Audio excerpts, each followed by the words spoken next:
Hi, welcome back to my channel. I am Lovely Simon and I am coming to you today with another video. Today I will be talking and going over the beginning of my whole entire journey of endometriosis and PCOS. If you don't know what it is, I'm going to break everything down for you.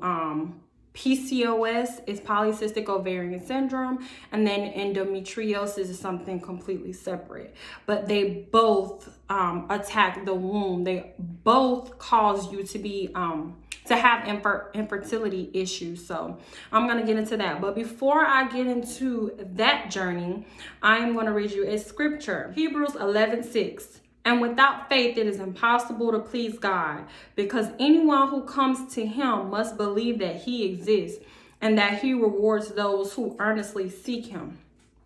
What that basically means, when you approach the throne of God, you have to, number one, confidently approach God. Don't come to God with doubt. God wants you to believe in everything that you're saying. Not only believe in everything that you're saying, but believe that he is real. Believe that his son, Jesus Christ, died for your sins. So that's pretty much what Hebrews 11:6 means. It is impossible. Without faith, it is impossible to please God. So I'm going to go ahead and jump right in. So as early as I can remember,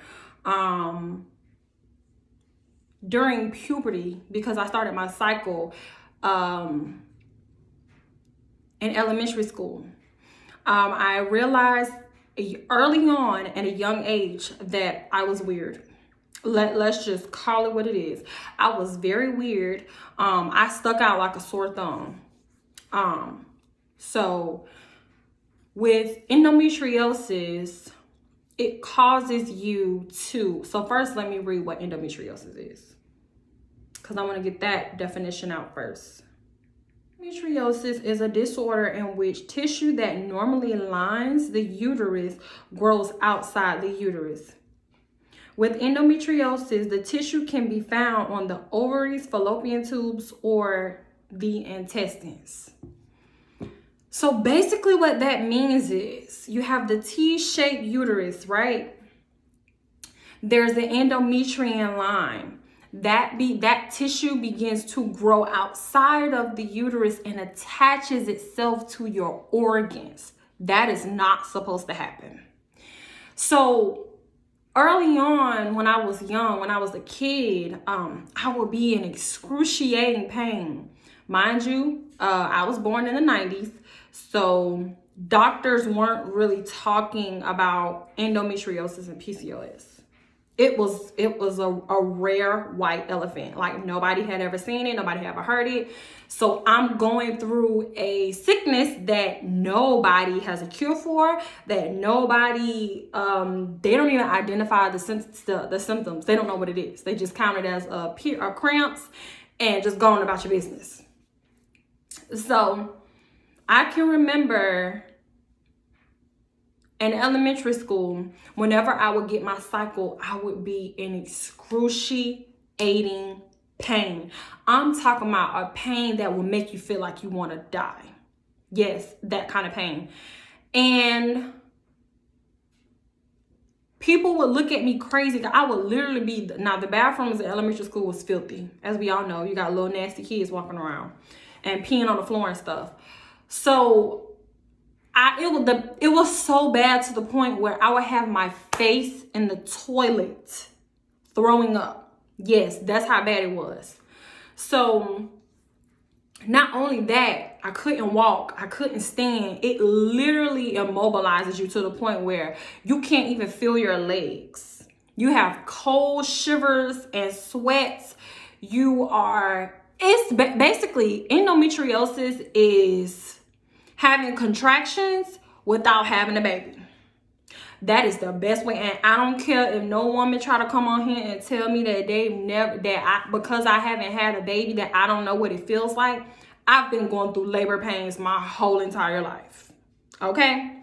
I've been going through labor pains my whole entire life. So it wasn't until I was 19 I went to the doctor and I was just saying, is there any way that you guys can get rid of this pain? Now, mind you, when I was 19, by the time I turned 19, they had already started research on it because it was starting to pop up in a lot of women. Another thing with endometriosis, I would maybe have like maybe 4 or 5 cycles a year. Yes. So I would have to wait for months on end. Like, okay, any day now. Sometimes it would be 54-day cycle. Sometimes it would be 30. It was never 32. It was always like 50s and the 60s. So every 2 to 3 months, I would have a cycle. Mind you, I was on no medication. I wasn't on any birth control, anything. So by the time I graduated high school and they said, oh, okay, we know what this is. We're going to go ahead and send you out for testing to the infertility specialist, and they're going to, let you know. Let me tell y'all something about these doctors. These doctors don't know everything. They did not make us. I want to tell y'all that. These doctors did not make us. So early on, I lost faith in doctors. And this is before I really, really prayed and seek God. That was kind of like the beginning of me seeking God. But so I remember talking to my aunt. She's my age. And I remember speaking to her and she was like, well, maybe you have endometriosis and PCOS like me. And I was like, what is that? I said, I can't even spell that. What is that? So I went to researching it, yada, yada, yada, everything, right?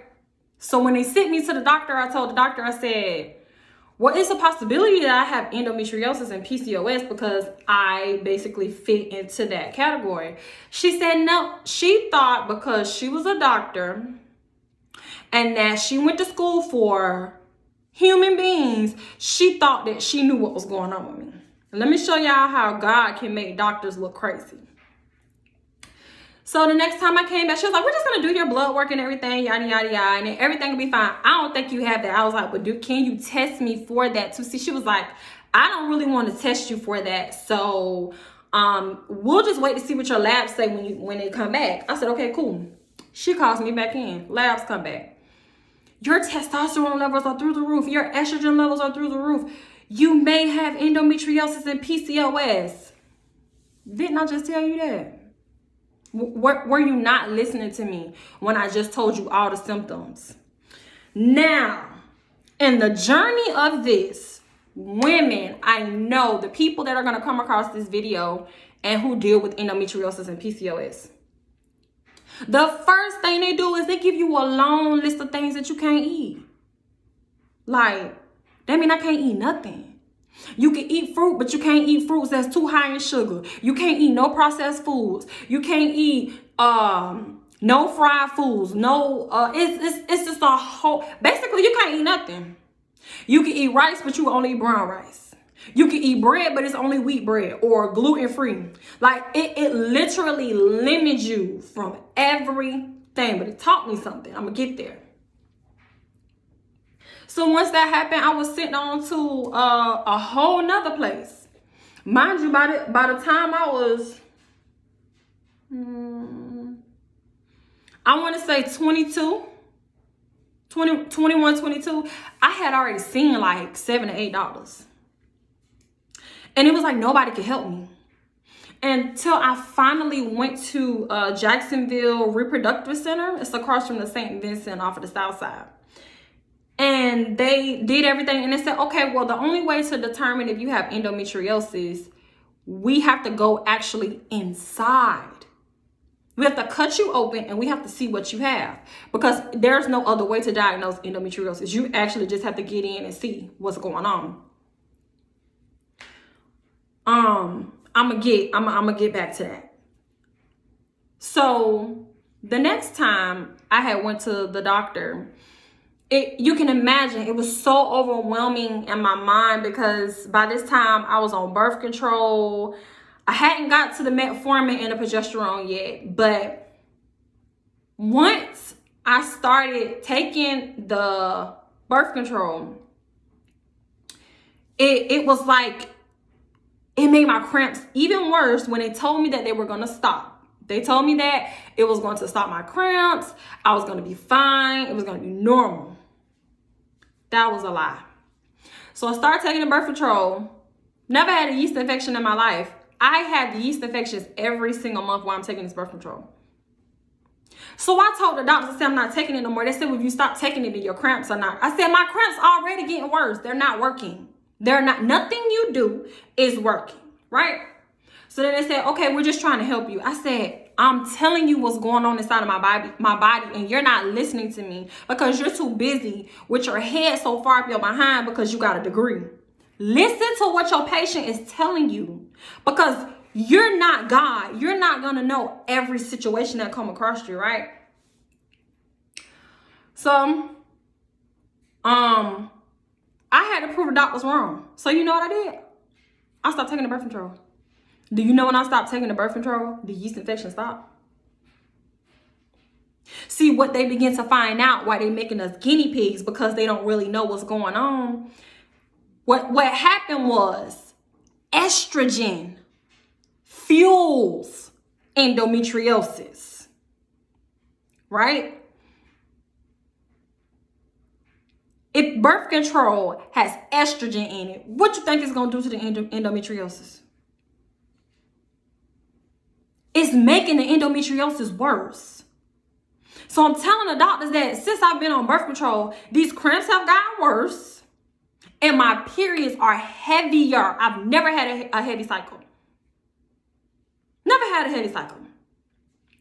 They said, okay, cool. Well, we're going to go ahead and send you to the reproductive. So you can imagine in my head, not only am I dealing with this at the doctor's, I'm dealing with every time my cycle comes on, I have to take 3 days off from work, to the point where I'm almost about to get fired because I can't drive, I can't eat, I can't smell. I had to have a trash can on the side of me because I was nauseous. It was literally like going through labor pains my whole entire life. Not only that,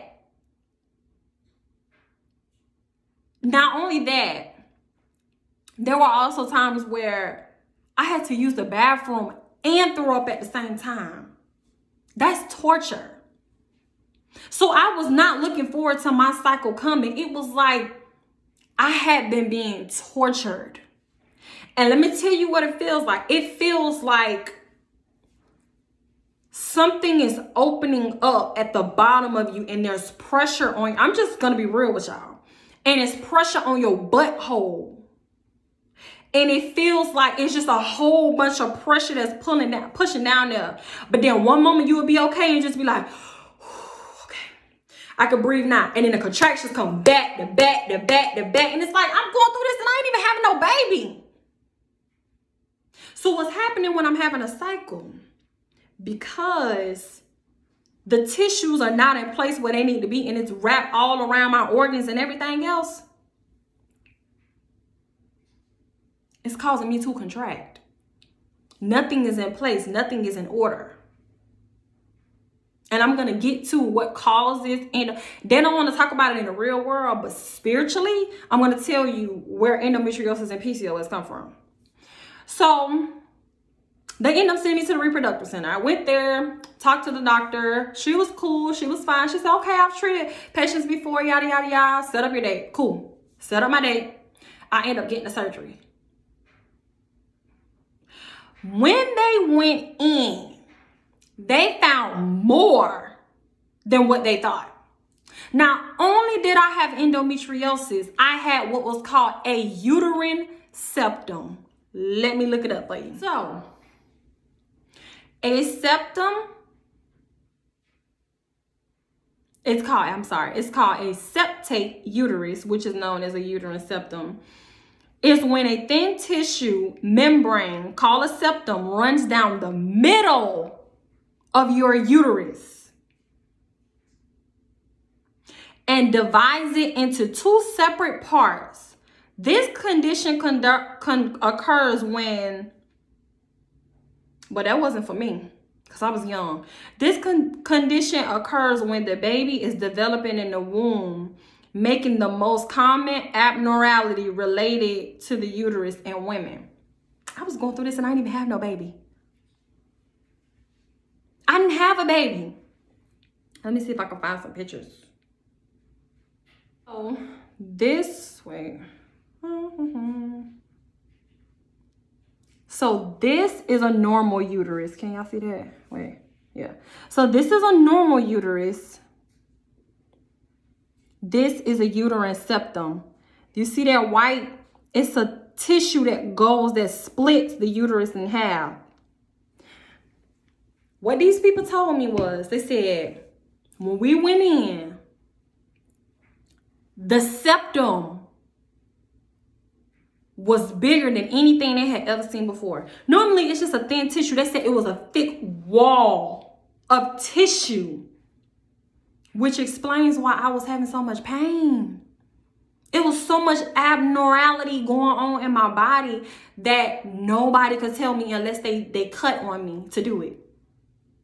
So, boom, had the surgery. Had the surgery. That was cleared. They cleared all the tissue out. They pulled all. Now, they told me after the surgery, they said endometriosis can grow back within 5 to 10 years. I said, so you mean to tell me I'm going to have this procedure done again? I already don't like needles. You mean to tell me I got to get this surgery done again? I said, okay, cool. And this was back in 2014. So, boom, that happened. At the time, my husband and I were not married. We actually got married that next year. But what began to happen to me, it was like, because the endometriosis was overshadowing the PCOS. Endometriosis was overshadowing the PCOS, that once the endometriosis was removed, PCOS was like, ha ha, it's my time to shine now. Then I began to have problems with weight gain. I got up to I am 160 pounds now, but I got all the way up to 200 pounds and could not figure out how to stop it. Now, most people, when they saw me, they said I was fine. See, when I gain weight, everything, it falls in the right place. I don't look fat. My face get kind of round and bigger, but everything go to my breast, my butt, my thighs. It goes everywhere it needs to go. And I don't have no stomach either. But after I got the surgery, like 4 months passed by. And I'm like, I ain't seen my cycle. They said once I got the endometriosis taken care of, I would see my cycle more. It was like the cycle was pushed back further. So imagine you having hope that you're going to feel normal, because I never felt normal. I always felt like it was something wrong with me and nobody could help me. I was crying out for help. Nobody could help me.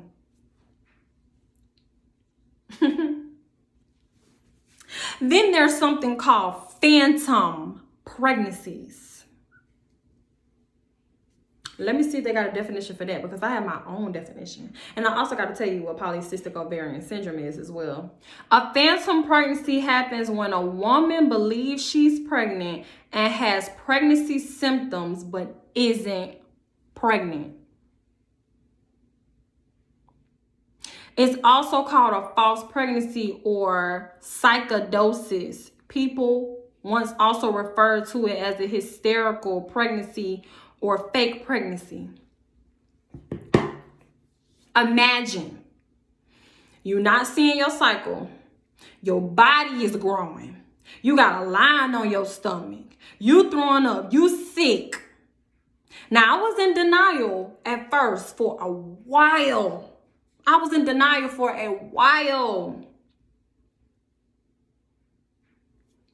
But people kept saying that I was growing, I was getting bigger. Even my breasts were huge. Everything was huge. Everything hurt. Everything.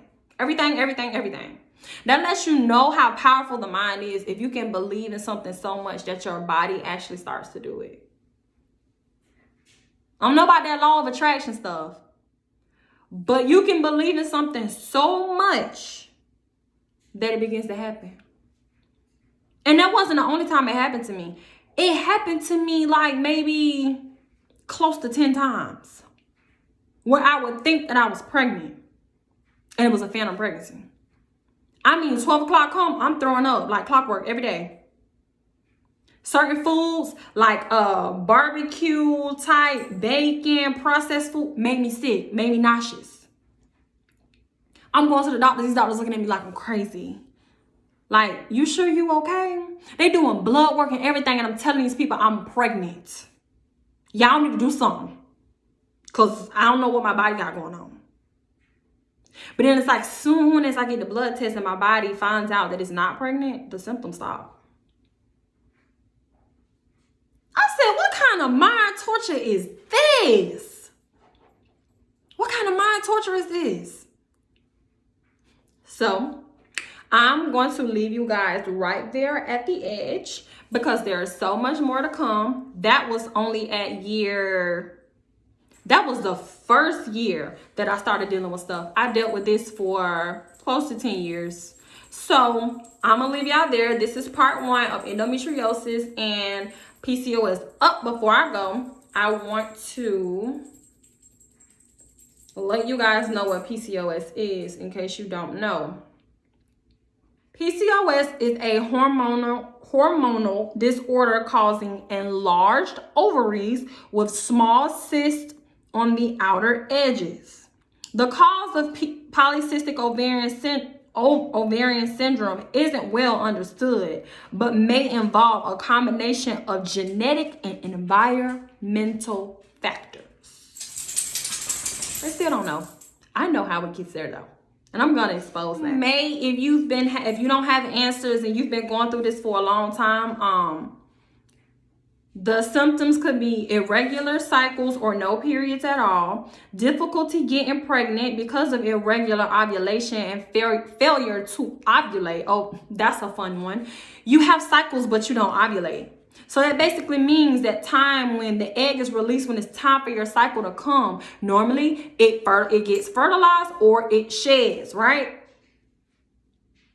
It doesn't even put itself in the place to be, to be fertilized. It actually sits there and becomes a cyst. It never sheds. So that's why sometimes when people go get a vaginal or an ultrasound, you can see the cyst on their ovaries, which is when at that point they diagnose them with PCOS. The third one is excessive hair growth, usually on the face, chest, back, or buttocks. Weight gain, thinning hair and loss from the head, oily skin or acne. Luckily, I did not get the oily skin or acne. My hair is still thick, but I still felt like it can be thicker, so a little bit of thinning. Weight gain was one of my big issues, but I don't have that issue anymore. Excessive hair growth. Oh my goodness. I can't wait to get into that with you guys. And then difficulty getting pregnant and irregular cycles. I actually don't have any of those issues anymore, except for the excessive hair growth. And we're going to get into the pregnancy soon, but right now, that's what we're going to stick with. I just want to let you guys know what PCOS and endometriosis is. So this is going to be part 1, and I will be releasing a part 2. So you guys stay tuned. I hope this is going to help somebody else that comes across this, or, I also forgot. How could I forget? Like, share, and comment. I don't even care if you comment. Like, share, and subscribe. Subscribe. Like and share. Like and share. Share. I really want y'all to share this more than anything. Like, share and subscribe. Because so many people are going through things in the dark that they don't understand, and they feel like they are losing their minds. They feel like they are going crazy. So I'm going to leave you guys with that. I'm going to go ahead and close out. So you guys be looking forward to that second video, and you guys be blessed.